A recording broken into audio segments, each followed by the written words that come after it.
आप तक पहुंचाता हूं कि समझ में कुछ नहीं आता ये माजरा क्या है। समझ में कुछ नहीं आता कि ये माजरा क्या है।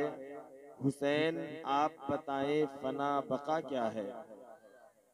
समझ में कुछ नहीं आता ये माजरा क्या है। हुसैन आप बताएं फना बका क्या है। सरे हुसैन ने नेज़े पे जब पढ़ा कुरान, सरे हुसैन ने नेज़े पे जब पढ़ा कुरान, यजीदी सोच में था कि फिर कटा क्या है। यजीदी सोच में था कि फिर कटा क्या है। हज़रात मोहतरम, मैंने जिस आयत मुक़द्दसा की तिलावत का शरफ हासिल किया, रब्बे कायनात इरशाद फरमाता है, वला तक़ूलू लिमन युक़्तलू फ़ी सबीलिल्लाहि अमवात बल अहयाउ वलाकिन ला तशऊरून, कि जो लोग अल्लाह की राह में कत्ल किए जाएं उन्हें मुर्दा ना कहो, बल्कि वो जिंदा हैं और तुम उनकी जिंदगी को समझ नहीं सकते। अल्लाह ने फैसला भी फरमा दिया कि ऐ लोगों, तुम्हारी जो अक्ल है, तुम्हारी जो सोच और फिक्र है वो महदूद है, और उस महदूद में तुम किसी शहीद की शहादत की हयात को समझ नहीं सकते। और मेरा रब ये जानता था कि ये इंसान है, इंसान के अंदर जो शहवत रखी गई है उसी की बुनियाद पर इंसान खता भी करता है, गलतियां भी करता है, गुनाह भी उसी से सरजद होते हैं। और मेरा रब ये भी जानता था कि एक जमाना ऐसा आएगा कि उस जमाने में कुछ बेदीन ऐसे भी होंगे जिनका नाम अब्दुल्ला, अब्दुर्रहमान, ऐसे नाम इस्लामी नाम होंगे, लेकिन वो इस्लाम से निकले हुए होंगे। वजह क्या होगा?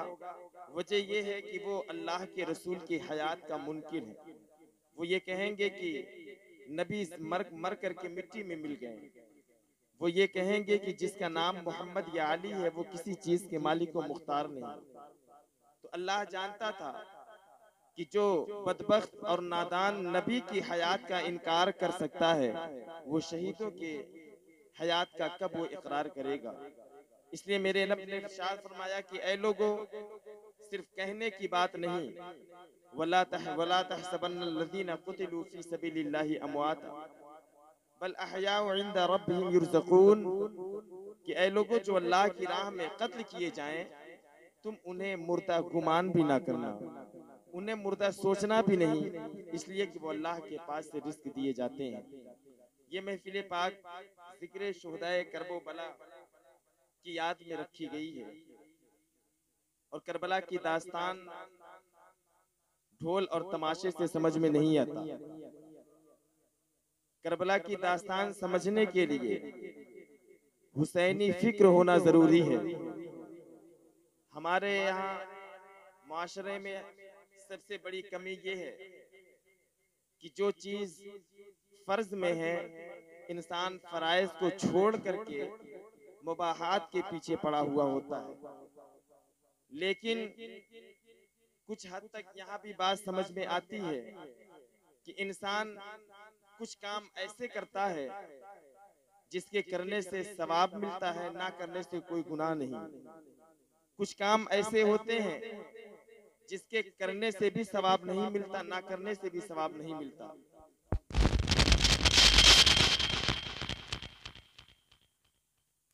लेकिन कुछ चीजें ऐसी हैं जिसे बिदअत कहा जाता है, और उन्हीं बिदअत में ये ताजियादारी भी है।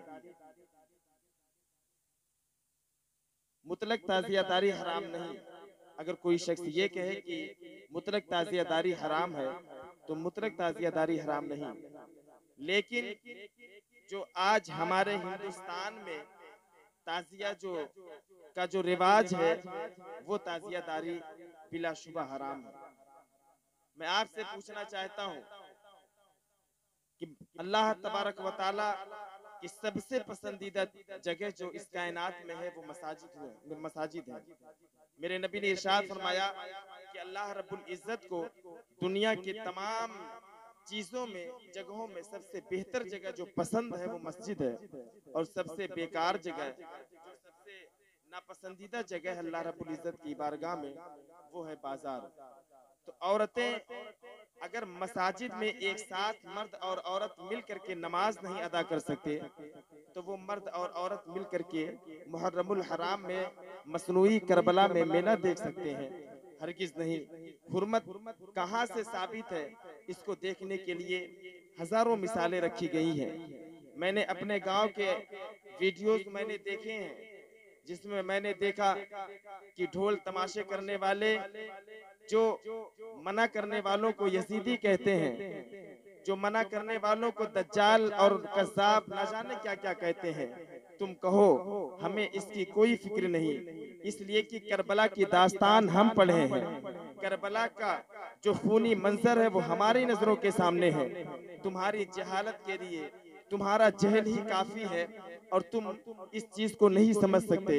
इसलिए कि करबला की सरजमीन पर मेरे इमाम को सिर्फ कत्ल ही नहीं किया गया, सिर्फ शहीद ही नहीं किया गया, बल्कि मेरे इमाम को कज़्ज़ाब इब्ने कज़्ज़ाब भी कहा गया, माज़अल्लाह।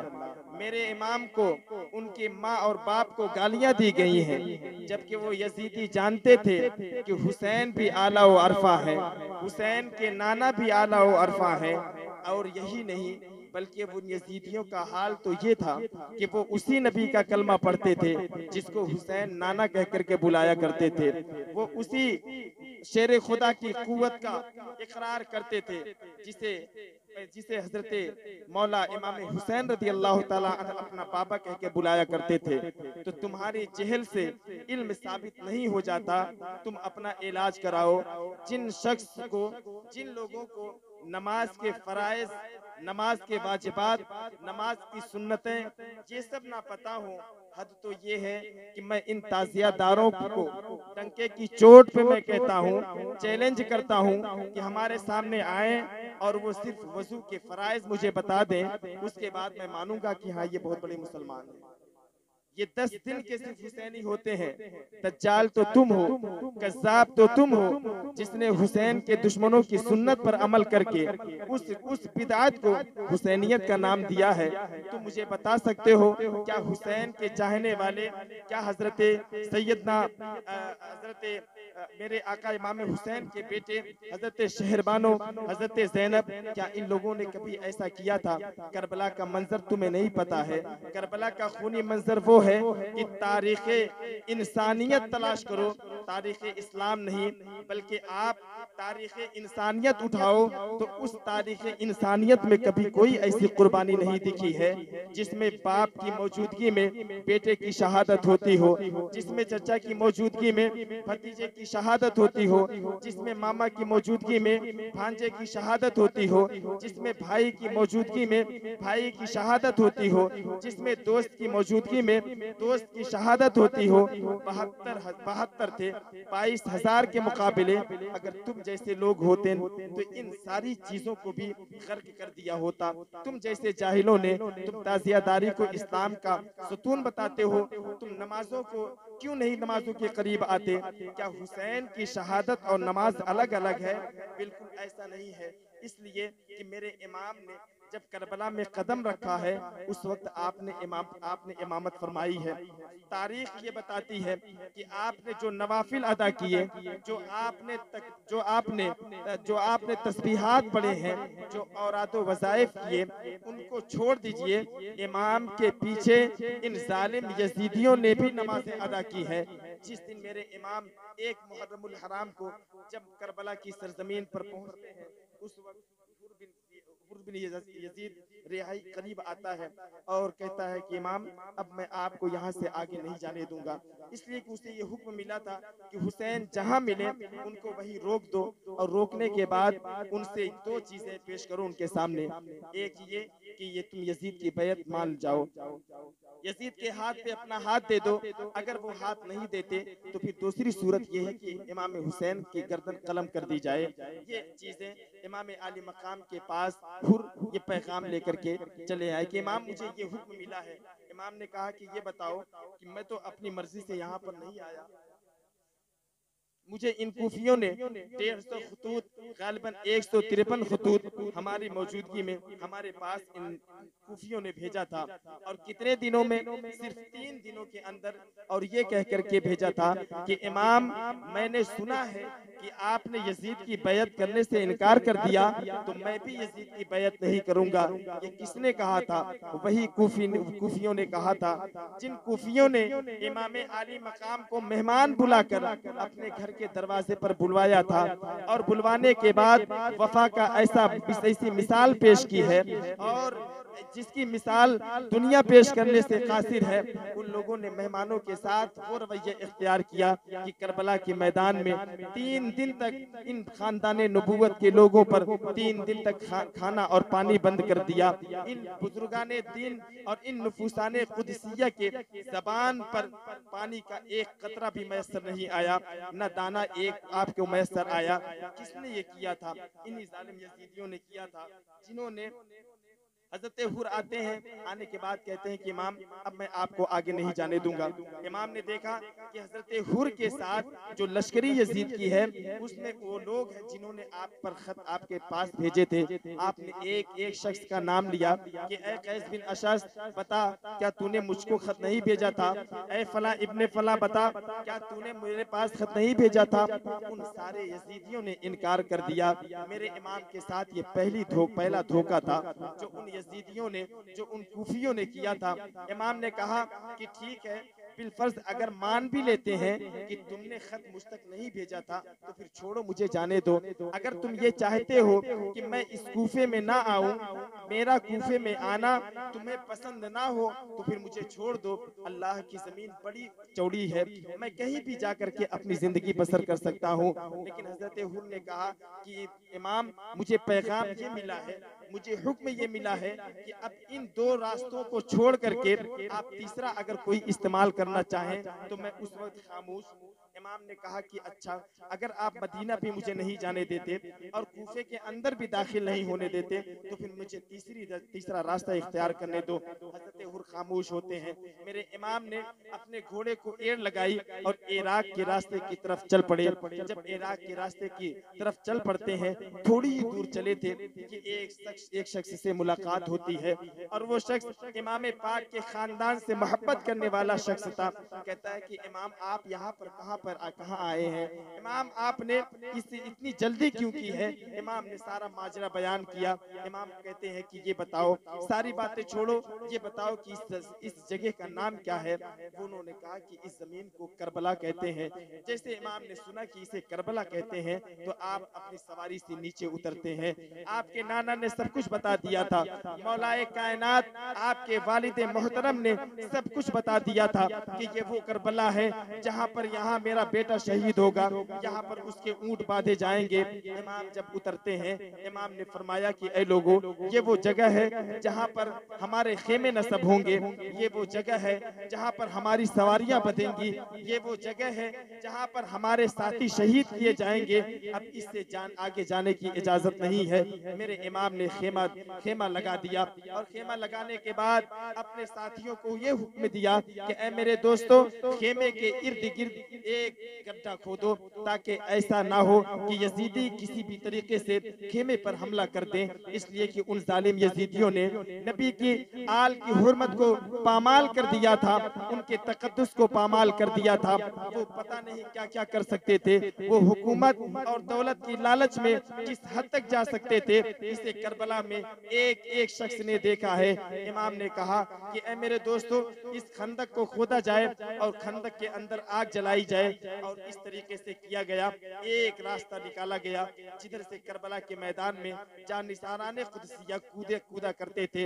इमाम ने फरमाया कि ए लोगों, तुम मुझे पहचानते हो कि नहीं पहचानते हो? इमाम ने इत्माम हुज्जत के लिए जब करबला के मैदान में उतरते हैं, उस वक्त आप अपने हुजरे में और खेमे में तशरीफ फरमाते, लोगों ने अचानक फजर की नमाज के बाद सूरज जैसे तुलू हुआ, सूरज जैसे निकला, इमाम को कोई खबर नहीं थी। वजह ये थी कि इमाम करबला में लड़ाई लड़ने के लिए नहीं आए थे, इमाम तो इसलिए आए थे कि ताकि नबी की उम्मत को राहे रास्त पर लगा दिया जाए, ताकि नबी की उम्मत को सिराते मुस्तकीम पर चला दिया जाए, ताकि अपने नबी की उम्मतियों को नबी के बताए हुए पैगाम से आशना किया जाए। इमाम की ये नीयत थी।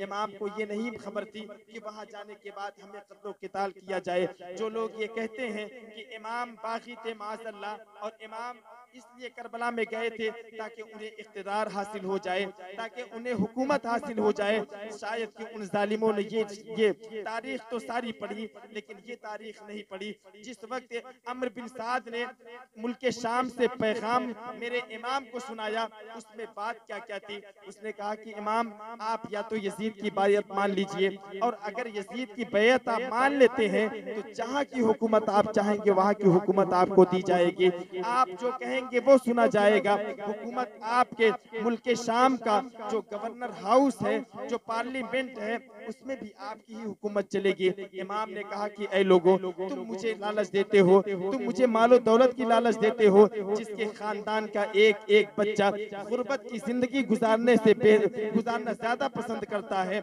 मेरे नाना ने कहा था कि ऐ आयशा, अगर मैं चाहूँ तो ओहद पहाड़ सोने के होकर के मेरे साथ चले, मेरे दाएं बाएं चले। मैं उस नबी का नवासा हूँ, मुझे मालो दौलत की लालच नहीं है, मुझे किसी चीज की हिर्सो हवस नहीं है, लेकिन मुझे बस फिक्र एक है कि नबी के इस प्यारे दीन के पेशानी पर यजीदी जो हुर्मत और हलाल और हराम का जो धब्बा लगाना चाहते हैं, मैं उसको धोने के लिए आया हूँ। ऐ यजीदियों सुन लो, अगर उन धब्बे को हुसैन के खून से मिटना पड़े तो हुसैन अपने जिस्म का एक एक लहू बहा देगा, लेकिन इस्लाम की हुर्मत पर आंच नहीं आने देगा। मेरे इमाम गुफ्तगू कर रहे हैं, इत्माम हुज्जत कर रहे हैं, इतने में एक बदबख्त ने ये कहा कि ए इमाम, आप जहन्नम की आग में जाने से पहले इस दुनिया में आग जला ली। इतना सुनना था मेरे इमाम को बड़ी तकलीफ होती है।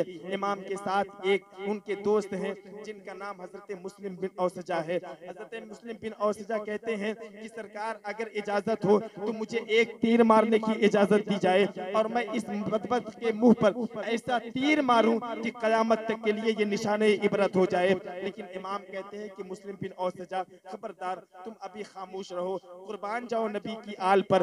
जो ये देख रहे हैं कि जो अपने मुस्तकबिल को देख रहे हैं कि अभी चंद घंटों के अंदर अंदर हमारी भी जान चली जाएगी, हमारे बच्चे की जवानी लूटी जाएगी, हमारे नन्हे अली असगर का बचपना भी लूटा जाएगा।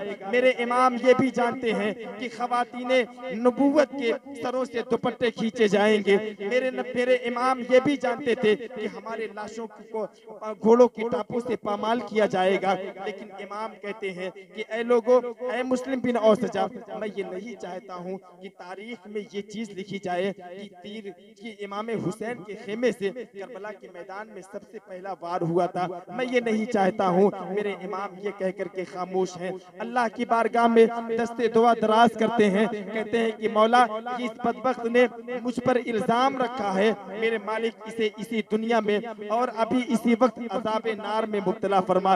इतना कहना था कि वो शख्स जिस घोड़े पर सवार था वो घोड़ा बिदकता है और थोड़ी दूर पर जाता है। जाने के बाद उस घोड़े की टांग एक गड्ढे में पड़ जाती है, जिससे घोड़ा जमीन पर आता है और उसी घोड़े के गिरने के साथ साथ वो बदबख्त भी जमीन पर आता, रिकाब में उसका पांव उलझ जाता है। अब वो घोड़ा उस शख्स को लेकर दौड़ता है और रौंदता हुआ उसी आग में ले जाकर, जिस आग को मेरे इमाम ने जलाया था, उस आग में ले जाकर के फेंक दिया और वो बदबख्त उसी में जलकर खाक हो गया। मुसलमानों, बताने का मकसद ये है कि आज कुछ लोग ऐसे भी हैं जो ये कहते हैं कि अगर हुसैन को इतना पावर होता तो अल्लाह की बारगाह में में दुआ करके अपनी मुसीबत को हल करा सकते थे। लेकिन मैं बताना चाहता हूँ कि जो जहाँ इम्तिहान गाह हो, जब बंदा इम्तिहान देता हो तो इम्तिहान देते वक्त इम्तिहान गाह में मौजूद लोगों का उस शख्स को बताना सवाल का जवाब, ये एक जुर्म होता है।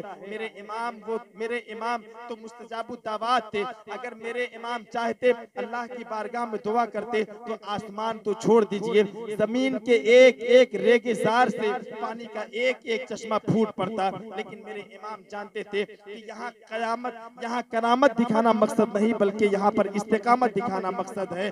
मेरे इमाम ने ऐसी इस्तिकामत दिखाई है, ऐसी इस्तिकामत दिखाई है कि कायनात में कोई मिसाल ऐसी कुर्बानी की नहीं मिलती। मेरे इमाम वापस खेमे में तशरीफ लाते हैं। अम्र बिन साद चिल्लाता है कि हुसैन किसी को भेजो। बारिश की सदा बुलंद होती रही, लेकिन इमाम के खेमे से कोई नहीं उठता। इमाम बुज़दिल नहीं है, इमाम डरे नहीं है।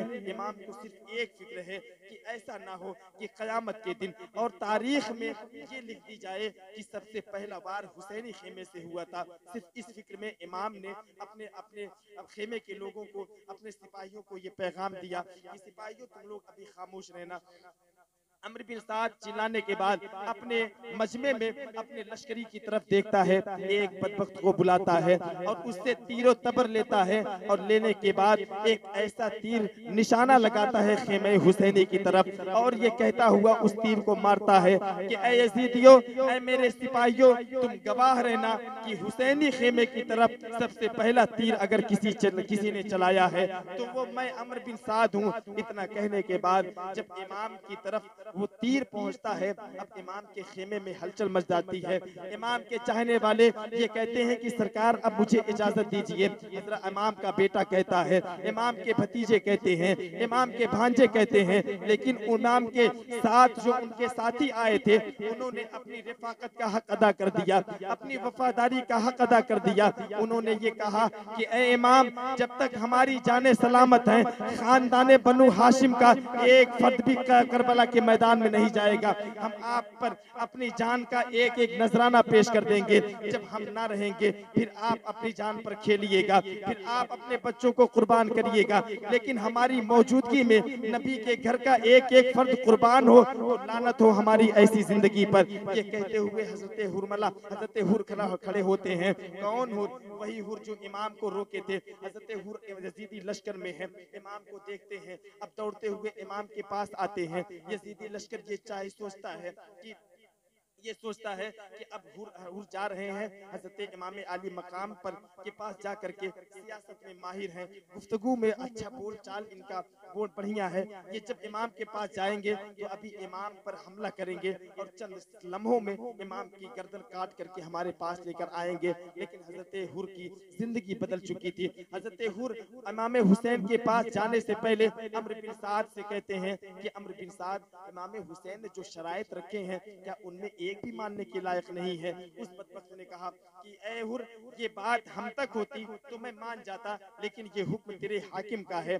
आपने फरमाया कि अगर ये हाकिम का हुक्म है और तू नहीं चाहता कि इमाम आली मकाम से सुलह हो तो फिर सुन ले, मैं ऐसे दो राहे पर खड़ा हूँ कि एक रास्ते पर जन्नत है, दूसरे रास्ते पर जहन्नम है, और मैं ये भी देख रहा हूँ कि हुसैन पर जान निछावर कर दूं तो जन्नत के रास्ते पर जाऊंगा, और अगर हुसैन कब से मैं जंग करता हूँ तो हमेशा के लिए मुझे जहन्नम में जलना पड़ेगा। मैं इस दुनियावी लालच में, दुनियावी मालो दौलत की लालच में अपनी आखिरत को बर्बाद ना करूंगा। इतना कहने के बाद इमाम की बारगाह में हज़रत हुर आते हैं। आने के बाद मेरे इमाम से कहते हैं, इमाम मुझे माफ फरमा दीजिए। ऐ मेरे इमाम, मैं वही बदबख्त और गुनहगार हूँ जिसने आपको करबला में रुकने पर मजबूर किया। मेरे इमाम, मुझे ये पता नहीं था कि इन जालिमों के फिक्र में इतनी बड़ी शिद्दत है कि ये आपके खून के प्यासे हैं। हुसैन, अगर मुझे पता होता कि ये जालिम आपको धोखे से कूफे बुला करके आपकी जान के प्यासे हो जाएंगे, इमाम मैं आपका रास्ता कभी नहीं रोकता। मेरे इमाम, मैं आपसे माफी चाहता हूँ। अगर अल्लाह की बारगाह में दुआ कर दे, अगर अल्लाह मेरी तौबा को माफ कर देता है तो मैं आपकी बारगाह में अपनी जान को भी निछावर कर दूंगा। इतना कहने के बाद मेरे इमाम ने इरशाद फरमाया, हुर, अल्लाह तबारक व तआला ने तेरे गुनाहों को माफ फरमा दिया, अल्लाह तेरे तौबा को माफ फरमा दिया, हूर तू जन्नत जहन्नम से आजाद है। इतना कहना था। उसके बाद इमाम कहते हैं कि हूर अपनी सवारी से नीचे उतर जाओ। हूर कहते हैं कि सरकार अब मैं सवारी से नीचे नहीं उतरूंगा, मैं सवारी से उस वक्त ही नीचे नहीं उतरूंगा जब मेरे जिस्म की रूह निकल जाएगी, मैं जामे शहादत पी करके ही इस जमीन पर तशरीफ लाऊंगा। मेरे इमाम ने कहा कि जो आपकी मर्जी वो करिए। इतने में हजरत हुर जाते हैं और जाने के बाद ऐसी शुजाअत से लड़ते हैं, ऐसी बहादुरी के साथ लड़ते हैं कि यजीदी लश्कर में भगदड़ मच जाती है। उसके बाद थोड़ी देर के बाद अम्र बिन साद ये चिल्लाता हुआ कहता है कि ऐ जालिम यजीदियों, अगर तुम एक एक करके लड़ोगे तो हुसैनी लश्कर से पार नहीं हो सकते हो। हुसैनी लश्कर अगरचे 3 दिन का भूखा और प्यासा है, लेकिन तुझे पता नहीं है कि वो हुसैन है जिनके मुंह में मेरे नबी ने अपनी जबान को रखकर ये हुक्म दिया कि हुसैन चूसो। हुसैन उस जबान को, अपने नाना की जबान को चूस करके, इसलिए मेरे नबी ने अपने जबान को मेरे हुसैन को इसलिए चुसाया था कि आज वो करबला का मैदान जानते थे। मेरे नबी जानते थे कि मेरे प्यारे नवासे को करबला के मैदान में 3 दिन का भूखा और प्यासा रखा जाएगा, इसलिए नबी ने उन्हें हमेशा के लिए सैराब कर दिया। इतना कहने था। अम्र बिन साद का चारों तरफ से यजीदी लश्कर घेर लेती है और घेरने के बाद हजरत हुर पर इतने तीर की बारिश करती है, इतने तीरों की बारिश करती है कि आप जमीन पर तशरीफ लाते हैं।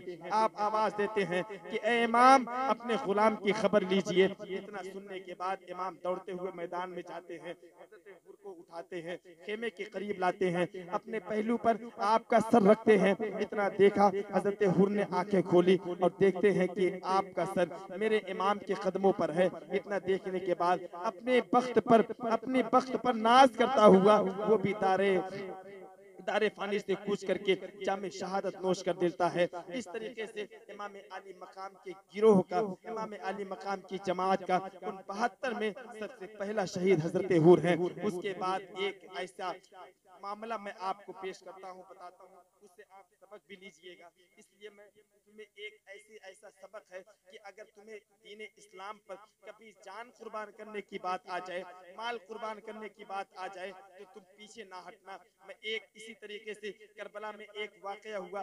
एक बूढ़ी औरत है, मेरे इमाम के पास आती है, इमाम से कहती है कि इमाम आप कौन है? कहती है वो आपने फरमाया कि मैं अपने नबी का नवासा हूँ। कहा कि क्या अली के बेटे हो? कहा अली के बेटे, अली का बेटा हूँ। कहा हसन के भाई हो? कहा मैं हसन का भाई हूँ। इतना कहना था। वो बुढ़िया कहती है कि इमाम अभी मैं थोड़ी देर के बाद आपसे मुलाकात करती हूँ। वो बूढ़ी बेवा थी, उसके शौहर नहीं थे, एक बेटा था, उसके पास ना कोई सहारा था, ना कोई सहारा देने वाला था। वो औरत अपने घर को जाती है, जाने के बाद उस अपने बेटे को करीब बुलाती है, कहती है कि बेटा मैंने अपने खून को जो दूध की शक्ल में तुझे पिलाया है और वो दूध जो तेरे जिस्म के रगों में खून बन करके दौड़ रहा है, मैं चाहती हूँ कि करबला के मैदान में नबी का लाडला आया है और ये कूफी जालिम उनके खून के प्यासे हैं, उनको शहीद कर देना चाहते हैं। बेटा मैं चाहती हूँ कि मैंने जो खून अगर हलाल का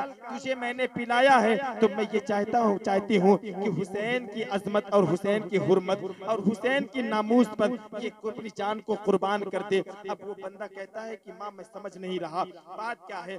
माँ सारा मामला बयान करती है और उस चीज को मैं सबसे जो अहम बात है वो मैं बताऊं। उस बंदे का नाम हजरत वहब कल्बी है। हजरत वहब कल्बी इनकी उम्र 17 बरस की है और 17 दिन इनको हुए थे शादी के। 17 दिन पहले इनकी शादी हुई थी। इतने खूबसूरत नौजवान है कि जो इनका चेहरा देखता रह जाता था। हजरत अब्दुल्लाह इब्न वहब कहते हैं, हजरत वहब बिन अब्दुल्लाह कहते हैं कि वालिदा मैं चाहता हूँ कि अभी चंद दिनों पहले मेरी शरीके हयात मेरे साथ आई है, अभी उसने सही से मेरा चेहरा भी नहीं देखा है, अभी मैंने ना उसके प्यार को हासिल किया, ना मैंने अभी अपना प्यार उसको दिया है। मैं चाहता हूँ कि उसको मैं कुछ इजाजत दे दूं, मैं उससे कुछ गुफ्तो सुनीत कर लूं। माँ कहती है कि बेटा औरतें नाकिसातुल अक्ल होती हैं, कहीं ऐसा ना हो कि वो तुझे बहका दे और तू इस शहादत की अजीम मर्तबे से तू महरूम हो जाए। उसने कहा कि मेरी माँ मेरे जिस्म के अंदर, मेरे दिल के अंदर हुसैन की मोहब्बत की गुत्थी ऐसी बधी हुई है कि कोई शख्स उसे खोल नहीं सकता। मैं अपनी जान इमाम आली मकाम के कदमों पे कुर्बान करके छोड़ूंगा। इतना कहने के बाद वो बंदा अपनी बीवी के पास जाता है और जाने के बाद कहता है कि ऐ मेरी शरीके हयात, मैं चाहता हूँ कि मैं आपसे कुछ गुफ्तगू करूं। कहा मेरे सरताज बताओ बात क्या है। कहते हैं कि मेरी अभी चंद दिनों पहले शादी हुई है, हमने अभी अपनी जिंदगी की रंगीनियां भी नहीं देखी हैं, अभी हमें बहुत सारी जिंदगी गुजारनी थी, लेकिन मामला ऐसा आया है कि नबी का प्यारा लाडला फातिमा का शहजादा अली का लख्ते जिगर करबला के मैदान में 3 दिन का भूखा प्यासा है, अपने अहलो अयाल के साथ आया हुआ है। हमारे ये इलाके के जो जालिमीन हैं, ये जो कूफी हैं, उन्होंने उन्हें धोखे से कूफा बुलाया है और करबला में आज उन्हें मौत का पैगाम दिया है। उनको मौत से लड़ने के लिए अपने मुकाबिल तलवार लेकर के खड़े हैं। मैं चाहता हूं कि नबी के नवासे के ऊपर अपनी इस जान का अपनी हकीर नजराना, अपनी जान का हकीर नजराना उस नबी के आल पर कुर्बान कर दूं। उस बेटी ने, उस बहन ने, उस बीवी ने जो उसका ईमान है वो मुलाजा करो। मेरी माँ और बहनों, तुम्हें ताजिया से बेपनाह मोहब्बत है, ताजिए पर तुम जाकर चढ़ावा चढ़ाती हो, तुम दीन से तुम्हें कोई लगाव नहीं। आओ देखो करबला के मैदान में एक खातून कैसे अपनी जमा मर्दी का इजहार करती है, कैसे इमाम के ऊपर अपनी जानों का नजराना पेश करती है। वो औरत कहती है कि ऐ मेरे शौहरे नादार, मैं ये जानती हूँ कि इस्लाम में औरतों को हर्ब और ज़र्ब से दूर रखा गया है। मेरे नबी ने फरमाया है कि औरतें जंग के मैदान में ना जाएं, वो अपने घरों में बापर्दा रहें और अपने शौहरों की खिदमत करें, यही उनके लिए जिहाद से ज्यादा सवाब उनको रखा गया है। मेरे शौहरे नामदार, अगर इमाम इजाजत दें और मेरे नबी ने इजाजत दी होती तो मैं आपके साथ साथ करबला में अपनी भी जान कुर्बान कर देती। इतना कहने के बाद वो औरत कहती है लेकिन मैं घर पे नहीं बैठूंगी, मैं करबला तक आपके साथ जाऊंगी। इतना कहने के बाद वो अपनी बीवी को लेता है, अपनी माँ को लेता है, करबला में चला जाता है। माँ आगे बढ़ती है, उस अपने बेटे का हाथ पकड़ के इमाम आली मकाम के सामने पेश करती है और ये कहती है कि इमाम, अपने बच्चे का नजराना मैं आपकी बारगाह में लेके आई हूँ, ये सारे सदके आपके हैं। इमाम, आपका नाना ना होता तो ये रुए जमीन की हरियालियां ना होती। यहाँ तक कि मैंने सुना है कि अगर अल्लाह ने फरमाया था कि ऐ महबूब, अगर आपको पैदा करना मकसूद ना होता तो मैं अपनी रुबूबियत का भी इजहार न करता। तो ये सारी चीजें आपके घर की हैं। मैं चाहती हूँ कि अपने बच्चे की जान को आपके ऊपर निछावर कर दूं। इमाम ने कहा ठीक है, अगर जैसा तुम चाहो वैसा कर सकती हो। इमाम के बेटे ने तैयारी की और इजाजत मांगी बाहर जाने की। हजरत अब्दुल्ला इब्ने वहब कहते हैं कि सरकार, अभी मेरी जान बाकी है, मैं अपनी जान आपकी बारगाह में कुर्बान करूंगा। इतना कहने के बाद वो मैदान में उतर जाते हैं। अब ऐसी शुजाअत और जमा मर्दी के साथ लड़ाई लड़ते हैं कि यजीदी की जब यजीदियों की गर्दन कटती थी, ऐसा लग रहा है कि गाजर और मूली कट कट कर जमीन पर गिर रहे हैं। ऐसी जमा मर्दी के साथ हजरत वहब बिन अब्दुल्लाह ने इतनी जमा मर्दी के साथ ऐसी तलवार फिजा में लहराई है कि देखने वाले ऐसी तमाशा देखते रह जाते हैं। इतने में देखते क्या है कि एक बदबख्त आता है और हाथी की तरह हाफता कांपता आपके पास, आपके मुकाबले में आया और आप पर वार करना चाहा। आपने वार को रोक दिया। दूसरा वार उसने किया जिससे आपके बाएं हाथ की उंगलियां कट जाती हैं और हाथों से खून के फव्वारे जारी होते हैं। पीछे मुड़ करके देखते हैं कि वही बीवी आपके पास उस मैदान में आ जाती है। इसके हाथ में एक डंडा है, जिसके हाथ में हजरत वहब की बीवी है, जिनकी 17 दिन पहले शादी हुई थी। उसकी हिम्मत देखो, उसकी कुव्वत देखो, उसको अपने अहले बैत नबुव्वत से उसकी मोहब्बत देखो। वो बंदी जब मैदान में एक डंडा लेकर उतरती है और ये नारा लगाती जाती है कि मेरे शौहरे नामदार, और जवा मर्दी के साथ लड़ो, और जवा मर्दी के साथ लड़ो, यहाँ तक के अपनी जान को अहले बैत के कदमों पर कुर्बान कर दो। इतना सुनना था। हजरत वहब पीछे पलट कर देखते हैं कि उनकी बीवी है। आपने उनको खेमे की तरफ भेजना चाहा, लेकिन वो औरत मानने को तैयार नहीं। वो औरत चाहती है कि अपने शौहर के साथ साथ मैं भी इस मैदान में जान को कुर्बान कर दूं। लेकिन हजरत वहब ने किसी भी तरीके से उस बंदी का हाथ पकड़ा, लेकिन उसने हाथ झटक दिया। किया और कहा कि मैं इस मैदान से अब खेमे की तरफ नहीं जाऊंगा।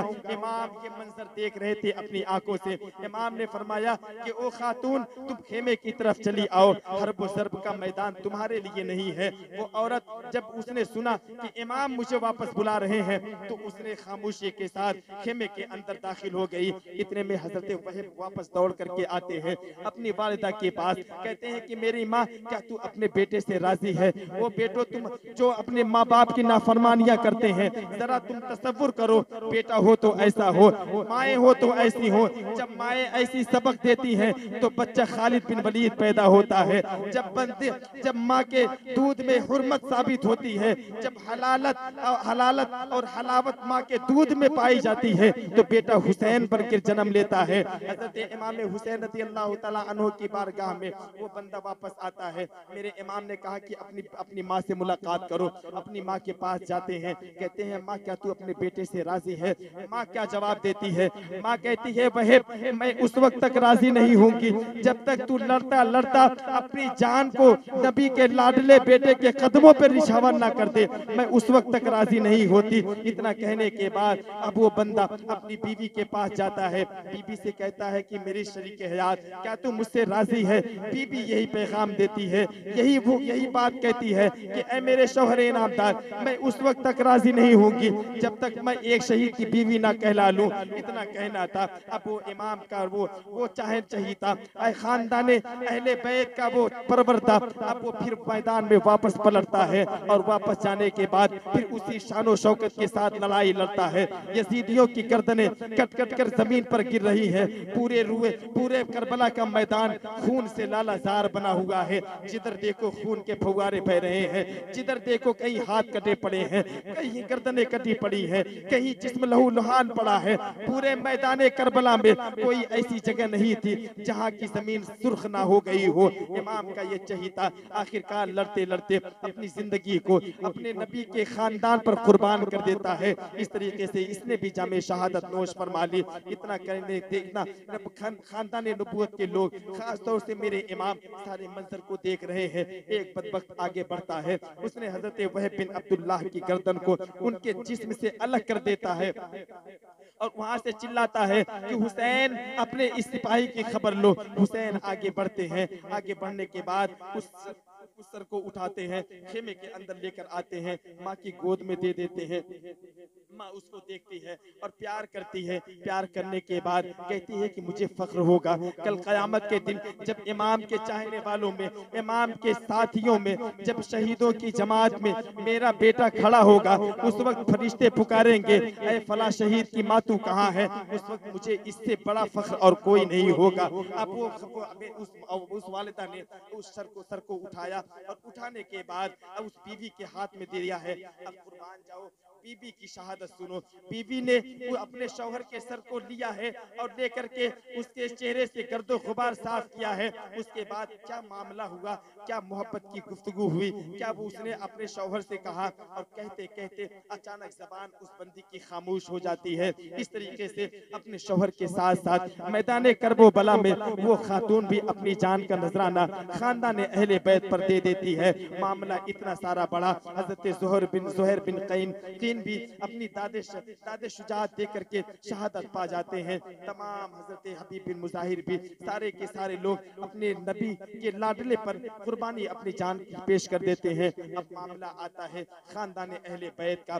बाबा अली असगर हजरत इमाम हुसैन रज़ी अल्लाह तआला अन्हु के भतीजे, जिनका नाम हजरत कासिम है। हजरत कासिम की उम्र 22 साल की है। मैं मुख्तसरन आपको बताता हूँ ताकि करबला का कोई गोशा आँख से छुपा ना रह जाए। मुख्तसर तौर पे मैं बताऊं और करबला का सारा खाका मैं आपके सामने पेश करना चाहता हूँ। हजरत कासिम रज़ी अल्लाह तआला अन्हु ये हजरत हसन के बेटे हैं। हजरत हसन ये मेरे इमाम हजरत हुसैन रज़ी अल्लाह तआला अन्हु के बड़े भाई हैं। इनके बेटे का नाम हजरत कासिम है। उम्र इनकी 22 साल की है। इमाम के पास आते हैं, कहते हैं कि चचा जान मुझे मैदान में जाने की इजाजत दे दो। मेरे इमाम कहते हैं कि बेटा तू तो मेरे भाई हसन की निशानी है, मैं किस दिल से तुझे मैदान में जाने की इजाजत दूं? मैं तुझे कैसे इजाजत दूं कि तेरी गर्दनें वहां पर काटी जाए, तेरे हाथ पैर कट कट के जमीन पर गिरे, मैं कैसे इसे देख सकता हूँ? मेरे इमाम से अपने उस भतीजे ने बार बार इसरार किया, आखिर इमाम को इजाजत देनी पड़ी। जब हजरत कासिम रदी अल्लाह तआला अन्हु मैदान में उतरते हैं, आप हरमी मबारिज की सदा बुलंद करते हैं, आप ललकारते हैं, लेकिन किसी यजीदी की हिम्मत नहीं होती जो हजरत कासिम के मुकाबले में आए। यजीदियों की फौज 22,000 की फौज है, इधर हुसैन का तन्हा एक सिपाही है जो मैदान करबला में खड़ा होकर ललकार रहा है। शेर है, अली का शेर है, ललकार भी अली की ललकार है। इसकी हिम्मत और इसकी ताकत यजीदियों में नहीं है। मेरा अकीदा है कि अगर उस वक्त 22 के 22,000 कासिम के मुकाबले में आ जाते तो कासिम की तलवार एक भी यजीदी को जिंदा ना छोड़ती। हजरत कासिम रज़ी अल्लाह ताला अन्हु मैदान में आते हैं, आप आने के बाद पुकारते हैं, ललकारते हैं, किसी यजीद की हिम्मत नहीं होती है, किसी यजीदी की हिम्मत नहीं होती है। सिपहसालार यजीदियों का अम्र बिन साद ये चिल्लाता है, गुस्से से बिफर जाता है और ये कहता है कि ऐ यजीदियों लश्करियों, क्या तुम में कोई मर्द नहीं है? क्या तुम सारे के सारे नामर्दी हो? बताओ वो बच्चा ललकार रहा है, तुम जैसे ताकतवर और ऐसे ऐसे बहादुर जिनके नाम का डंका पूरे पूरे मुल्क शाम और कुफे में बजता है, क्या तुम में ये हिम्मत नहीं कि तुम इस बच्चे से लड़ाई लड़ सको? उसमें से एक कहता है कि अपने फिर साथ, क्या तू देखता नहीं कि इतना हसीनो जमील चेहरा है, मैं इससे लड़ाई कैसे लड़ सकता हूँ? एक बदबख्त खड़ा होता है, वो घमंड के लहजे में कहता है, जिसका नाम अरज़क है। अरज़क खड़ा होता है, उस अरज़क से अम्र बिन साद ने कहा कि अरज़क, मैं तुझे हुक्म देता हूँ कि तू इस बच्चे के मुकाबले में जा। इतना सुनना था, उसे तौहीन लगा। उसने कहा कि अम्र बिन साद, तेरा दिमाग ठीक तो है, कहीं तू पागल तो नहीं हो गया? मुझ जैसा बहादुर इंसान जिसके मुकाबले में जो तन्हा हजारों के मुकाबले में तन्हा लड़ने वाला बहादुर, मैं उस बच्चे के मुकाबले में जाऊं, ये मुझसे हरगिज नहीं होगा। हजरत अम्र बिन साद कहता है कि ओ बदबख्त अरज़क, सुन ले, आखिर तू इसको समझता क्या है? ये अली शेर खुदा का पोता है, ये हजरत हसन रज़ी अल्लाह तआला अन्हु का बेटा है। इसके जिस्म में आम खून नहीं बल्कि बनु हाशिम का, खास तौर से मेरे नबी का खून बह रहा है। तुम इसके सामने जाओ, इसको हल्के में ना लो। आखिरकार वो कहता है, अम्र बिन साद, तुम मामला कुछ भी हो, मैं इसके मुकाबले में नहीं जाऊंगा। इस मैदान में मेरे 4 बेटे हैं, एक बेटे को मैं भेजता हूँ, अभी चंद लम्हों में वो जाएगा और जाने के बाद कासिम के सर को ला करके तुम्हारे कदमों में फेंक देगा। ये घमंड की बोली थी। हजरत कासिम के मुकाबले में अरज़क ने अपने बेटे को भेजा। इमाम आली मकाम के उस शहजादे के सामने जब अरज़क का बेटा आता है, आपने उसके आते ही ऐसा वार मारा है, ऐसा वार किया है कि 2 टुकड़े होकर जमीन पर गिर गया है। अरज़क के बेटे को आता तो लोगों ने देखा, लेकिन इमाम की तलवार को चलते कोई नहीं देखा। ऐसा लग रहा था कि इमाम के बेटे की तलवार में इमाम आली मकाम रज़ी अल्लाह तआला अन्हु की शुजाअत बैठी हुई है। ऐसा लग रहा था कि जब बाजुए कासिम चलता था, ऐसा लगता था हजरत कासिम के बाजू में हजरत शेर खुदा की बाजू पेवस्त हो गई है। वो हालात थे। हजरत कासिम रज़ी अल्लाह तआला अन्हु के मुकाबले में अरज़क का पहला बेटा मरता है। अरज़क ने दूसरे को भेजा, उसको भी आपने तहे तेग किया। तीसरे को भेजा, उसे भी मार डाला। चौथा जब आया तो आपने उससे आप लड़ते रहे, यहाँ तक कि आपने उसको भी ऐसा वार किया कि वो भी बीच से फट करके आधा इधर आधा उधर हो गया। और जब वो मारना ही था, इमाम के बेटे ने फौरन उसको गिरने से पहले उसके हाथ में जो तलवार थी, उस तलवार को उठाया है और उठाने के बाद फिर ललकारते हैं कि है कोई ऐसा जो हमारे मुकाबले में आए। अब अरज़क गुस्से में हो गया। अब आप सोचिए, जिसका 4 बेटा एक के बाद दीगरे एक शख्स से मार खाता चला गया और जहन्नम में चला जाता रहा, उस बाप को कैसे बर्दाश्त होता है। अब अर्ज़क को बर्दाश्त नहीं हुआ, अर्ज़क मैदान में आता है और आने के बाद घमंड के रिज से पढ़ता है और वो अशार पढ़ने के बाद वो ये कहता है कि ऐ कासिम सुन ले, मैं वो बहादुर हूँ जो मैं तने तन्हा हजारों से लड़ा करता हूँ। आज तू देख ले तेरी बहादुरी कैसी है, आज मैं तुझे अपनी बहादुरी का जौहर दिखाता हूँ।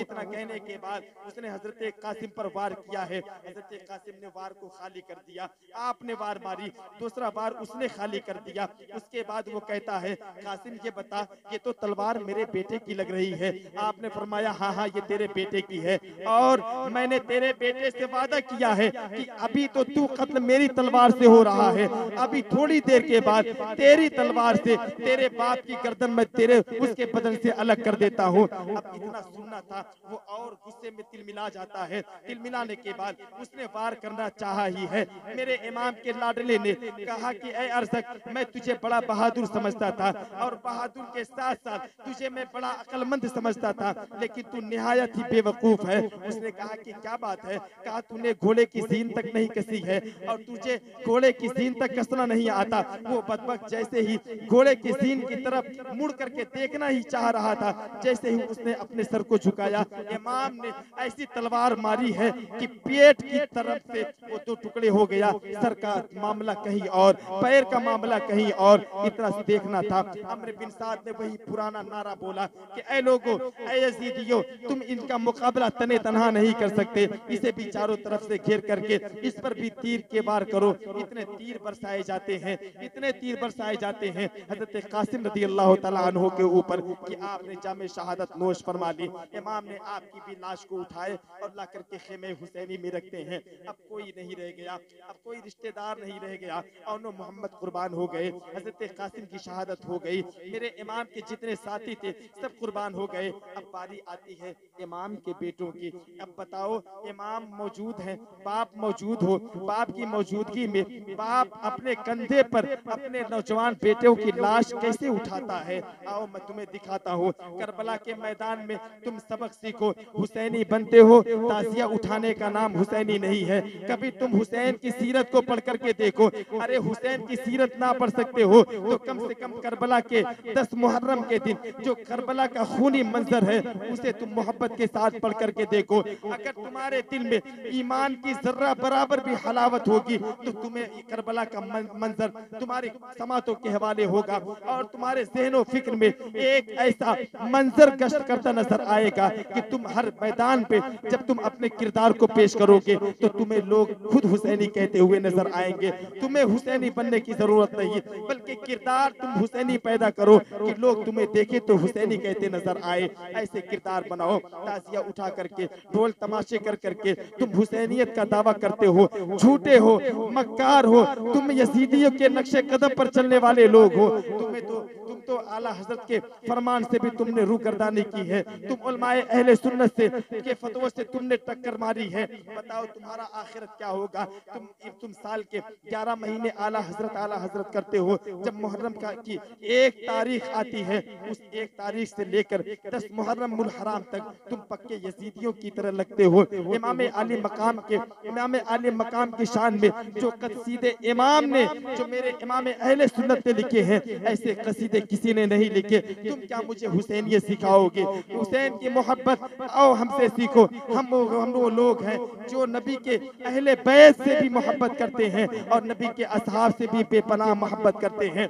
मोहब्बत दिल से करो, मोहब्बत उनके किरदार को अपने दिल में उतार करके करो। ये ढोल तमाशे से तुम यजीदी की रूह को तो जरूर खुश कर सकते हो, लेकिन इमाम की रूह को नहीं खुश कर सकते हो। आओ मैं तुम्हें बताता हूँ।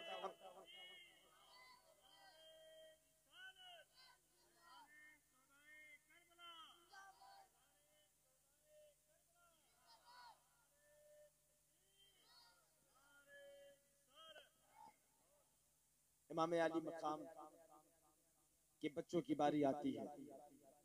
हजरत अली अकबर ये मेरे इमाम के सबसे बड़े बेटे हैं। इनकी उम्र 17 साल, इतने खूबसूरत हैं, इतने खूबसूरत हैं कि इनकी शक्ल मेरे नबी की शक्ल से बिल्कुल मिलती जुलती है। और मैं आपको बताऊं कि मेरे नबी की विसाल के बाद जो दूर दराज के सहाबा किराम थे, जब उन्हें ये शौक पैदा होता, जब उनको ये तड़प पैदा होती कि नबी के चेहरे की दीदार अब कैसे होगी, तो उनको ये याद आता कि मदीना चलो। वो मदीने का सफर करते और हजरत अली अकबर की जियारत करते, उन्हें तसल्ली मिल जाया करती थी। ऐसी शबाहत मेरे इमाम के प्यारे बेटे हजरत अली अकबर की थी। हजरत अली अकबर कहते हैं कि बाबा अब मुझे भी जाने की इजाजत दी जाए। हजरत अली अकबर वो शख्सियत है कि हुसैन ने जिनका कहा कभी नहीं तोड़ा, उनका दिल कभी नहीं तोड़ा। आज वही बेटा करबला के मैदान में अपनी जान कुर्बान करने की इजाजत मांग रहा है। वो बेटा कैसे है और वो बाप कैसा जो अपने बेटे को इजाजत दे रहा है। सोचो, इस्लाम पर कुर्बानी ऐसी होती है। इस्लाम हमें इतनी आसानी से नहीं मिली। किसी का नाम अब्दुल्ला रख देने से वो मुसलमान नहीं हो जाता, बल्कि सीरत को अंदर उतारोगे तब इस्लाम नजर आएगा। इस्लाम चेहरे से नहीं बल्कि सीरत से झलकाओ तो समझ में आए। मस्जिदों को आबाद करो, मस्जिदें मरसिया खां है, मस्जिदें एक एक नमाजियों को बुला रही हैं। आखिर तुम मुसलमान बनते तो हो, लेकिन मुसलमानों को तलाश कर रहे हैं, मुसलमान कहाँ है। हजरत मोहतरम, मैंने जो एक आलिम से मैंने सुना, और वो कहावत और वो मकूला और ख़ास तौर से वो कौल किसी ऐरे गहरे का नहीं बल्कि हजरत मदनी मियाँ मद्दसिल्लहुल आली का है। ये हजरत हाशमी मियाँ के बड़े भाई हैं। इनसे पूछा गया कि सरकार, हर तरफ मुसलमानों को काटा मारा जा रहा है, आखिर ऐसा क्यों है? क्या मुसलमानों में गैरत ईमानी मौजूद नहीं? आपने फरमाया कि ये मुसलमान नहीं मारे जा रहे बल्कि मुसलमानों की तस्वीरें मिटाई जा रही हैं। अगर मुसलमान होते तो तुम्हें मारा काटा ना जाता। इस्लाम तुम्हें बरतरी का पैगाम देता है। इस्लाम तुम्हें ये कहता है कि पड़ोसियों का तुम हक अदा करो। तुम पड़ोसी तो दरकिनार, तुम अपने माँ बाप का भी हक अदा करना नहीं जानते, तुम अपने बीवी बच्चों के भी हुकूक पूरे नहीं कर सकते, तो पड़ोसियों के हक कैसे अदा करोगे? दीन इस्लाम की दीन की बातें सीखो, मस्जिदों को आबाद करो। बहरहाल हजरत अली अकबर ने कहा कि बाबा मुझे जंग में जाने की इजाजत दी जाए। आपने इसरार किया, आपने इजाजत दे दी। हजरत अली अकबर रज़ी अल्लाह ताला अन्हु को इमाम ने अपने हाथों से सजाया है और घोड़े पर सवार किया है। हजरत अली अकबर जब मैदान में जाते हैं, वही मंजर सामने आता है जो हजरत कासिम के साथ आया था। कोई इमाम के इस लाडले बेटे के सामने और मुकाबले आने की जुर्रत नहीं करता था। हजरत कासिम के मामले में, हजरत कासिम के मुकाबले में अरज़क और उसका बेटा आ भी गया था, लेकिन हजरत अली अकबर मैदान में दौड़ रहे हैं, अपने घोड़े को दौड़ा रहे हैं, लेकिन किसी यजीदी की हिम्मत नहीं पड़ती है। अम्र बिन साद चिल्लाता है, लेकिन कोई उठने को तैयार नहीं। हजरत इमाम के बेटे हल्मी मबारिस की सदा बुलंद करते हैं कि है तुम में कोई जो मेरा मुकाबला करे, है तुम में कोई जो मेरा मुकाबला करे, लेकिन किसी की हिम्मत नहीं। आपने वहां पर एक रिज के अशार पढ़े। आपने फरमाया कि ऐ यजीदियों, मेरा नाम अली अकबर है, मेरा नाम अली है, मैं हुसैन का बेटा हूँ, मैं अली का पोता हूँ, मैं नबी का नवासा हूँ। तुम आओ मेरे मुकाबले में, अगर किसी की जरूरत होती हो तो आओ अकबर के मुकाबले में आओ, लेकिन नहीं आते हैं। हज़रत अली अकबर ने अपने घोड़े को एड़ लगाई और भरे मजमे के लश्करियों के भरे मजमे में, यजीदी लश्करियों में जहाँ पर उनका पूरा फौज है, उस फौज के अंदर ये बर्दे मुजाहिद अपने शेर को अपना दिलेराना अंदाज में, अपने हिम्मत को दादे शुजात देता हुआ, अपने तलवारों को लहराता हुआ, अपने घोड़े को एड़ लगाता है और फौज यजीदी के अंदर दाखिल हो जाता है। जब वहां पर दाखिल हुआ तो ऐसा वार किया है, ऐसी लड़ाई लड़ी है हजरत अली अकबर ने कि यजीदियों के होश उड़ गए हैं, उनके पांव के नीचे से जमीन खिसक गई है कि आखिर ये एक नन्हा सा बच्चा, 17 साल का बच्चा, इतने बड़े बड़े पहलवानों से खौफ नहीं खाया है। उनके दरमियान उनके बहादुरों के बीचों बीच दाखिल होकर के अपनी तलवार का वार करता है। यहाँ तक कि ऐसा वार किया है कि यजीदी लश्करियों में भगदड़ मच गई है। इमाम के बेटे ने यजीदियों के मेमना पर जब हमला किया है तो ऐसा लग रहा था कि सरों की मुर्दों का एक समंदर हो और उसमें एक जिंदा शहसवार तैर रहा हो। जब इमाम अली अकबर रज़ी अल्लाह ताला अन्हु जब उसके मैसरा पर हमला करते हैं, ऐसा महसूस होता था कि एक मुर्दों की मुकम्मल जमात खड़ी हो और एक इशारा करने वाला इशारा करता जाता हो और सारे लोगों के जिसमें से सर कट कट कर जमीन पर गिरते नजर आते हो। यजीदियों का भगदड़, यजीदियों में भगदड़ मच गई है। इमाम ने देखा कि मेरे बेटे का मुकाबला करने की किसी को ताकत नहीं। इतने में हजरत अली अकबर की नजर अपने बाबा जान की नजर से मिलती है। जख्मों से चूर हो गए हैं, जख्मों से निढाल हो गए हैं, बहुत जख्म लगे हैं आप पर, बहुत तीरों के वार हुए हैं, यहाँ तक कि आपने अपने घोड़े की एड़ लगाई। इमाम के बारगाह में आते हैं, कहते हैं कि बाबा प्यास बहुत लगी है, जरा एक घूंट पानी अगर मिल जाए तो आपका ये लाडला बेटा अली अकबर 22,000 यजीदियों के लिए तने तनहा काफी है। मैं एक एक को तहे तहे करके जहन्नम पहुंचाने की का वादा करता हूँ। लेकिन इमाम ने कहा कि मेरे बेटे मैं तुझे पानी यहाँ कहाँ से दूं? मैं देख रहा हूँ कि हौजे कौसर पर तुम्हारे नाना हौजे कौसर पर हौजे कौसर पर जामे कौसर लिए तुम्हारा इंतजार कर रहे हैं। आओ मैं तुम्हें तुम्हारे मेरे मेरे सामने आओ, मैं तुम्हें बताऊं कि मैं जब बचपने का मेरा आलम था तो जब मुझे प्यास की शिद्दत तड़पाती थी तो नाना से मैं कहता था, नाना अपनी जबान को मेरे मुंह में डाल देते और कहते बेटा हुसैन चूस लो। जब मैं चूसता था तो मैं सिकम शेर हो जाता था, मैं सैराब हो जाता था, प्यास की शिद्दत मुझे नहीं लगती थी। बेटा करीब आओ, अली अकबर करीब आओ और अपने बाप की सूखी जबान को अपने मुंह में लेकर के चूस लो, हो सकता है कि अल्लाह तुझे कुछ सैराब कर दे। हजरत अली अकबर आगे बढ़ते हैं, अपने बाबा की जबान अपने मुंह पर लेकर चूसते हैं। उसके बाद फिर एड़ लगाई है, फिर मैदान में चले हैं, फिर यजीदियों को तहे तय किया है, फिर ऐसा लड़ा है, ऐसा जुर्रतमंदाना लड़ा है, ऐसी बहादुरी का जौहर दिखाया है कि यहूद की यजीदियों के होश उड़ गए। फिर अम्र बिन साद पुकारता है कि ऐ लोगों एक बार की हमला करो, इसको जल्द से जल्द तहे तय कर दो। अगर अली अकबर जिंदा रहा तो यजीदी फौज को चंद लम्हों में खत्म कर दिया जाएगा। इतने में चारों तरफ से यजीदियों ने तीरों की बारिश कर दी और बारिश ऐसी की कि इमाम का बेटा जमीन पर आ गया और यो भी जामे शहादत नोश कर लिया। अब मैदान में कोई नहीं, सारे के सारे लोग कुर्बान हो गए। एक बच्चा है और मैदान में नहीं बल्कि वो झूले में है, वो झूले में झूल रहा है। 6 महीने का बच्चा है जिसका नाम हजरत अली असगर है। ये इमाम आली मकाम के बेटे हैं। हजरत ज़ैनब जो आपकी बहन है, वो ज़ैनब जो इमाम को अपनी जान से ज्यादा महबूब थी। हजरत ज़ैनब ने कहा था कि इमाम मेरे भाई, मेरे पास नौजवान बच्चे नहीं हैं, मेरे पास यही नन्हे नन्हे 2 बच्चे जिनका नाम औन और मोहम्मद है। मैं चाहती हूँ कि मैं इन दोनों नन्हे बच्चों को आपके कदमों पे कुर्बान कर दूं। वो बहन जो अपने भाई के कदमों पर अपने जिगर के टुकड़ों को चंद सालों के, अभी जवान भी नहीं थे, अभी होश भी नहीं संभाले थे, उन बच्चों को अपने भाई के कदमों पर कुर्बान कर दिया। वो ज़ैनब है जिन्होंने अपने बेटे को अपने भाई की अज़मत पर कुर्बान कर दिया। लेकिन वही ज़ैनब है अपने भाई के बेटे को प्यासा तड़पता नहीं देख सकती है। हजरत ज़ैनब ने देखा कि हजरत अली असगर अपने महद में अपने झूले में तड़प रहे हैं, एड़ी रगड़ रहे हैं, बिलबिला कर रो रहे हैं। उनको ऐसा एहसास होता था कि प्यास की शिद्दत है, आखिर हो क्यों ना। हजरत शहरबानो जिनकी छाती में प्यास की शिद्दत की वजह से अब उनकी छाती सूख चुकी है, छाती में दूध नहीं है कि बेटे अली असगर को वो दूध पिला सके। हजरत ज़ैनब आगे बढ़ती है, भैया को बुलाती है, भैया हुसैन इधर आओ। इमाम आली मकाम करीब जाते हैं। बहन ज़ैनब बताओ क्या बात है?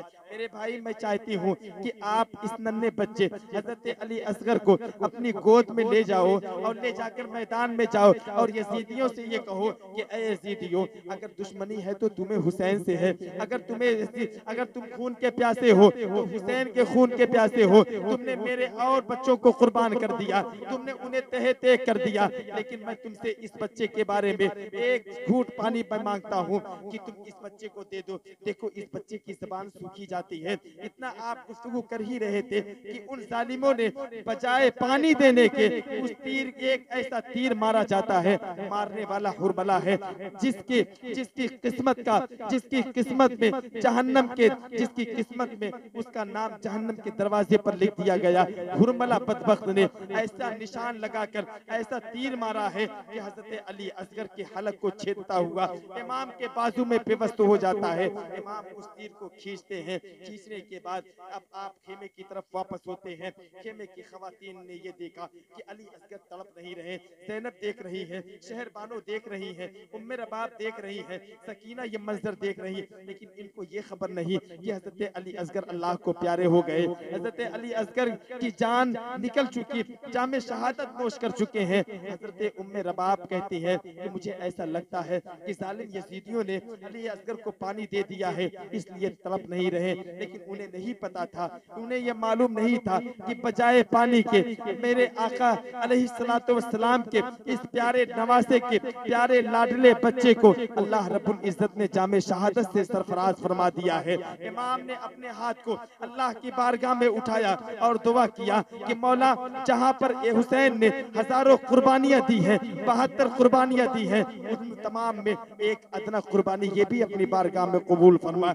ये इस तरीके से हजरत हुसैन का ये लाडला बच्चा हजरत अली असगर भी जामे शहादत नोश फरमा दिए। अब मैदान में कोई नहीं है, बीमार ज़ैनुल आबिदीन है। उनको इमाम ने रोक दिया कि मेरे बेटे, तुम्ही से नस्ल चलेगी, मैं नहीं चाहता कि तुम मैदान में जाओ। अपनी फूफी को, अपनी माँ को, अपनी चची को, इन सबको मदीना ले जाना तुम्हारा काम है। ये काफिला, लूटा पीटा काफिला जब मदीना जाएगा तो इसके सिपह सालार तुम होगे। आपने उनको इजाजत नहीं दी। इमाम अब करबला में उतरने वाले हैं, वो इमाम जिन्होंने अली अकबर को तैयार किया है, इमाम हजरत कासिम को तैयार किया, और मोहम्मद को आपने तैयार किया है, तमाम लश्करियों को आपने तैयार किया, लेकिन अब हुसैन तन्हा पड़ गए हैं। हुसैन के पास कोई नहीं है। काश हुसैन की माँ होती तो सजाकर हुसैन को करबला में भेजती। मौला अली होते, हुसैन को सजाते और करबला में भेजते। मेरे इमाम के पास अब कोई नहीं। इमाम एक बक्सा उठाते हैं, उसमें जो तबरुकात थे वो तबरुकात अपने जिस्म पर लगाते हैं।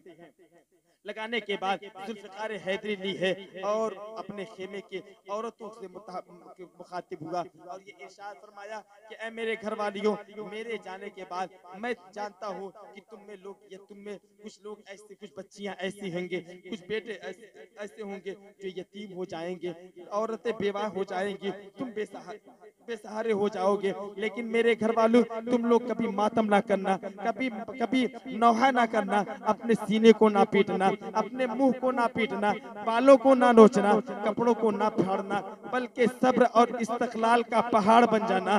तुम्हें ऐसा बिल्कुल फील ना हो कि इमाम हमारे पास नहीं है। मेरे बहनों, मेरी बीवियों, मेरे बच्चों, तुम यकीन जानो कि मेरे जाने के बाद भी अल्लाह सबसे बड़ा तुम्हारा सहारा बनेगा। ये कहकर के इमाम करबला की तरफ चल पड़ते हैं, जुल्फ़िकार हैदरी लेकर के। मैदान करबला में आखिरी कड़ी है करबला के मैदान की। मेरे इमाम करबला के मैदान में कदम रखते हैं। आपने इत्माम हुज्जत किया और ये इरशाद फरमाया कि ऐ यज़ीदियों, मुझे पहचानते हो मैं कौन हूँ? यज़ीदियों ने कहा हाँ मैं पहचानता हूँ। कहा कि कौन हूँ? कहा हुसैन इब्ने अली हो। कहा आओ मुझसे सुनो, मेरा नाम हुसैन है, मैं अली का बेटा हूँ, मैं हसन का भाई हूँ। नाना ने मेरे ही बारे में कहा था, हुसैनो मिन्नी व अना मिनल हुसैन, कि मैं हुसैन से हूँ, हुसैन मुझसे है। ऐ लोगों, जिसने हुसैन से मोहब्बत की, उसने मुझसे मोहब्बत की।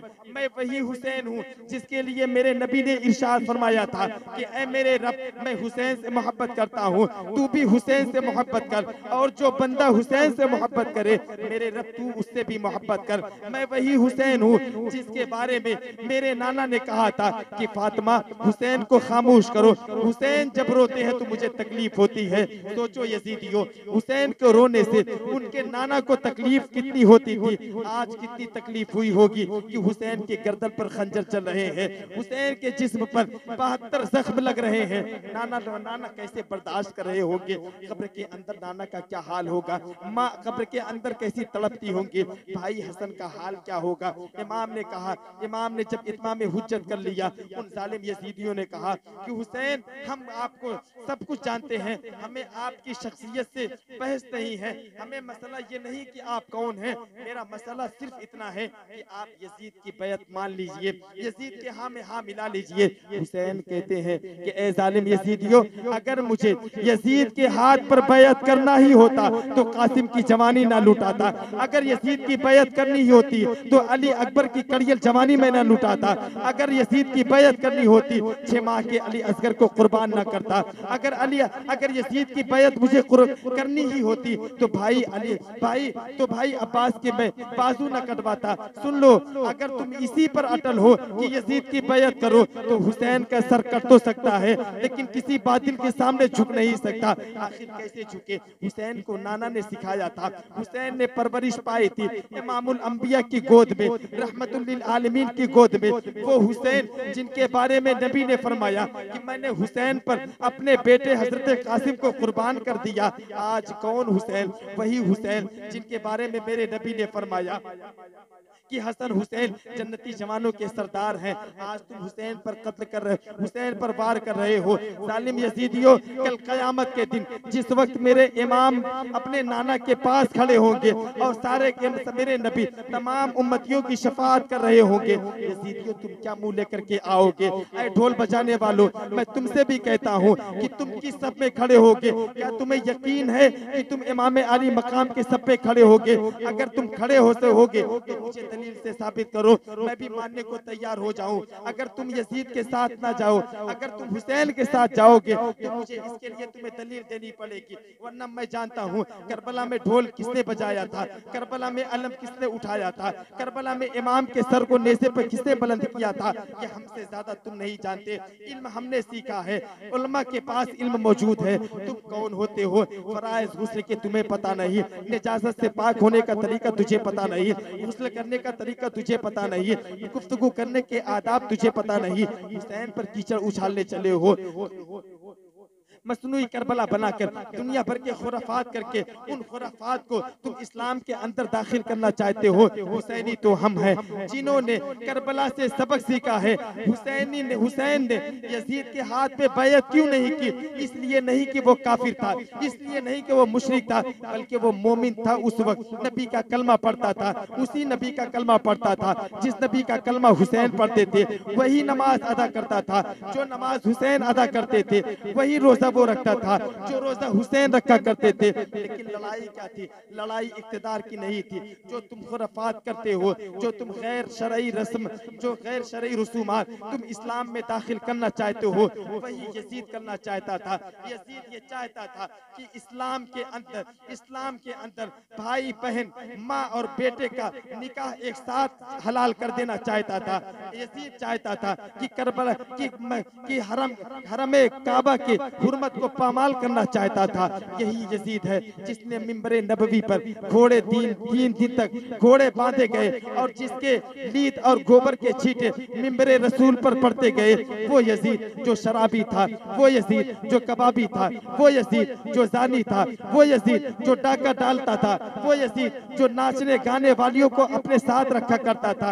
इसलिए मेरे इमाम ने फरमाया कि ऐ लोगों, मैं यजीद के हाथ पर बैयत नहीं करूंगा इसलिए कि यजीद शराबी है, मैं इसलिए बैयत नहीं करूंगा कि यजीद कबाबी है, मैं इसलिए बैयत नहीं करूंगा कि यजीद जानी है, तो मेरा पाक हाथ यजीद के नापाक हाथ पे नहीं जाएगा। तो आपको ये सबक मिला कि ऐ मुसलमानों, तुम बिदआत से दूर रहो, तुम खुराफात से दूर रहो।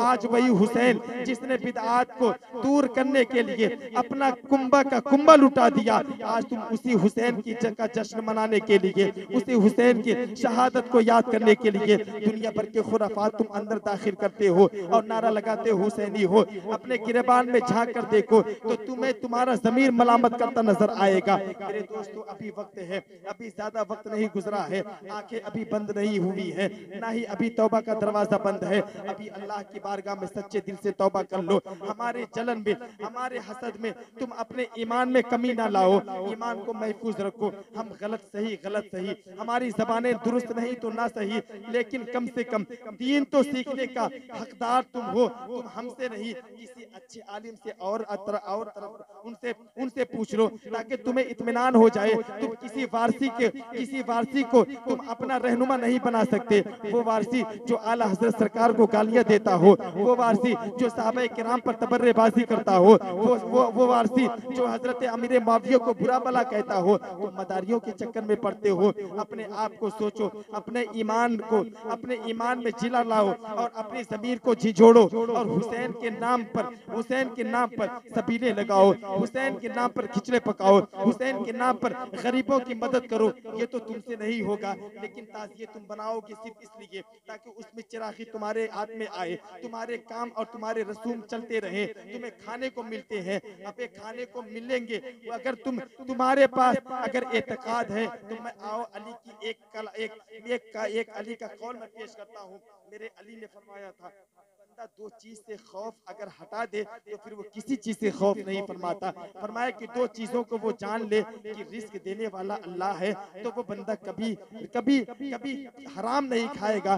और अगर दूसरी चीज ये कि बंदा अगर जान जाए कि मुझे मौत से पहले मौत नहीं आने वाली है, मुझे मौत कोई और शख्स नहीं दे सकता बल्कि अल्लाह देता है, तो जिस हाल में जिसकी मौत आनी है वो आएगी, जिस हाल में जिसको रिस्क मिलना है वो मिलेगा। अल्लाह वादा फरमाता है कि ऐ लोगों, तुम मेरी फरमा बरदारी करके तो देखो, मैं रिस्क तुम्हें ऐसी जगह से दूंगा जहां तक तुम गुमान भी नहीं कर सकते हो। तुम कभी अपने खुदा की बारगाह में आओ तो सही, अपनी पेशानियों को झुकाओ तो सही, नेदामत के आंसू अपने आंखों से जारी तो करो, तो फिर अब ऐसे बख्श देगा कि अगर तुम्हारे गुनाह समंदर की झाग से भी ज्यादा हो तो अल्लाह चंद लम्हों में उसे बख्शे देगा और तुम्हारे गुनाहों को नेकियों में तब्दील कर देगा। मेरे दोस्तों, आपसे अरीजा है कि आप हजरात अपने गुनाहों से तौबा कर लीजिए, हुसैनी बन जाइए, सच्चे हुसैनी बन जाइए, ताकि हुसैन के सामने करबला के मैदान में जो हुसैन ने कुर्बानी पेश की है उस हुसैन आजम को के सामने बरूज़े हश्र शर्मिंदा ना होना पड़े। आखिरी कड़ी मैं आपको बता रहा हूँ, जब मैदान में आते हैं, जब यजीदियों ने ये गुफ्तगू की तो आपने फरमाया कि मैं तुमसे जंग करूंगा, मैं यजीद के हाथ पे बैत नहीं दूंगा। आखिरकार जंग शुरू हुए। इतने बड़े बड़े बहादुर कि जिनके शोहरत और जिनके नामों का डंका बजा करता था वो इमाम आली मकाम के मुकाबले में रखा गया। इमाम की उम्र, हजरत इमाम आली मकाम की उम्र 56 साल 5 महीना 5 दिन की उम्र है, जिसे हम और आप बुढ़ापे की उम्र कहते हैं। उनके मुकाबले में बदबख्तों ने कड़ियल जवान और बहादुर और लीडर और पहलवान जैसे लोगों को रखा था। ये मेरे इमाम के मुकाबले में 4 लोगों को रखा था। लेकिन उन जालिम यजीदियों को ये नहीं पता था कि हुसैन को तलवार उठाने की भी जरूरत नहीं। हुसैन अगर इशारा करते तो सारे के सारे यजीदी वहीं पर दम खुद रह जाते। लेकिन इमाम के मुकाबले में आते रहे, इमाम कत्ल करते रहे, यहाँ तक कि यजीदियों में यही हाल हुआ कि भगदड़ मच गई। कोई मुकाबला न करने की हिम्मत नहीं रखा, किसी में सकत बाकी नहीं रही। अम्र बिन साद ने चिल्ला कर कहा कि ओ जालिम यजीदियों, ऐ बेवकूफो, तुम्हें पता है तुम किससे लड़ रहे हो? ये वो लोग हैं जो अपनी मौत को जान से भी ज्यादा प्यार करते हैं और अपनी मौत को जान से भी ज्यादा अजीज रखते हैं। तुम इनसे एक एक करके ना लड़ो। ये तो वही हुसैन है जिसका बाबा का नाम अली शेर खुदा है, वही अली शेर खुदा जिसने खैबर के जंग में खैबर के दरवाजे को उठा करके अपने हाथ में लेकर के ढाल बनाया था।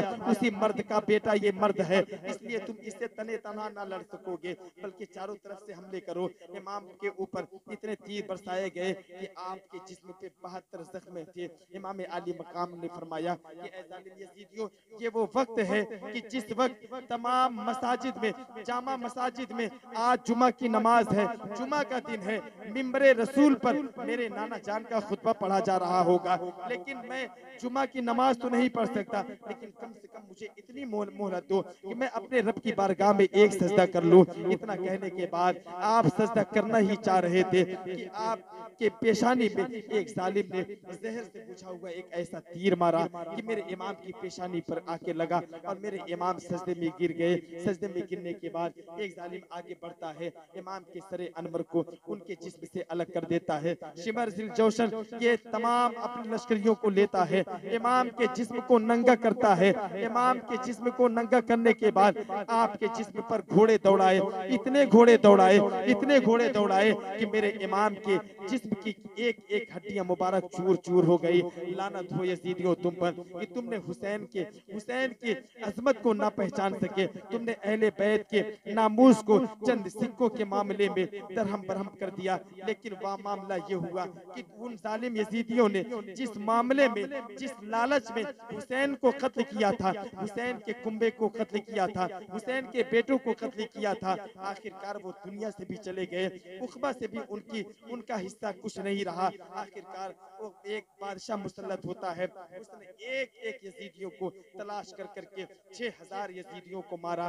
और तारीख में जो नोट है, तारीख ये कहती है कि 40,000 यजीदी मारे गए, एक के बदले 72 के बदले 40,000 मारे गए। ये तो दुनियावी अजाब था, आखिरत में इन बदबख्तों का अजाब क्या होगा। मौला तबारक व तआला इन जैसे खुराफात यजीदियों से हमें और आपको दूर रखे, हमें हर तरीके के गैर शरई रसूमात से दूर रखे। मौला तबारक व तआला की बारगाह में दुआ है कि मेरे मालिक करबला का जो दास्तान है, उस दास्तान पर हमें दास्तान को हमें सुनने से कहीं ज्यादा उस पर अमल करने की तौफीक अता फरमा। मौला तबारक व तआला ढोल तमाशे और हमें और दुनिया भर के इसमें जो खुराफात है, उन खुराफात से हमें दूर रख। मौला तबारक व तआला खास तौर से इस खुराफात में हमारी माँ और बहनें ये ज्यादा शरीक है। वजह ये है कि इनको समझाना आसान नहीं, इसलिए कि ये अपनी जिद पर अड़ी रहती है। ये कहती है हमारे बाप दादा करते चले आए, अगर तुम्हारे बाप दादा ये करते चले आए तो तुम्हारे बाप दादा में कोई चोर भी रहा होगा तो तुम चोरी करोगी तो अभी कहोगी नहीं नहीं करेंगे। तो मेरी माँ और बहनों आप मानो, इसलिए कि दीन हमारे पास है, हम दीन आपको बताएंगे, हमें आपसे कोई दुश्मनी नहीं। हुसैनी हम हैं, हुसैनी किसे कहते हैं? हुसैन का किरदार और हुसैन की कुर्बानी जिस इंसान के किरदार से जाहिर हो वो शख्स हुसैनी है। तो इसलिए तुम अपने किरदार को झांक के अंदर झांको, अपने जमीर को झिझोड़ो। अगर जमीर तुझे इजाजत देता है, अगर जमीर ये कहता है कि तुम चरागी पे पलो, अगर तुम्हें जमीर कहता है कि ताजियादारी तुम करो, अगर तुम्हारा जमीर ये कहता है कि ढोल तुम बजाओ, तो तुम अपने जमीर की मानो, फिर तो वो तुम्हारा जमीर और तुम्हारे यजीद की रिफाकत तुझे मुबारक हो। हमें हुसैन की शहादत और हुसैन की रिफाकत हमें मुबारक हो, और कल क़यामत के दिन हमें हुसैन की शफाअत मुबारक हो। अल्लाह तबारक व तआला ने इरशाद फरमाया, वला तक़ूलू लिमन युक़तलू फ़ी सबीलिल्लाहि अमवात बल अहयाउ वलाकिन ला तशऊरून, कि ऐ लोगों जो अल्लाह की राह में कत्ल किए जाएं उन्हें मुर्दा ना करो, बल्कि वो जिंदा हैं, तुम उनकी जिंदगी को समझ नहीं सकते। व आखिरु दावाना अनिल हम्दुलिल्लाहि रब्बिल आलमीन।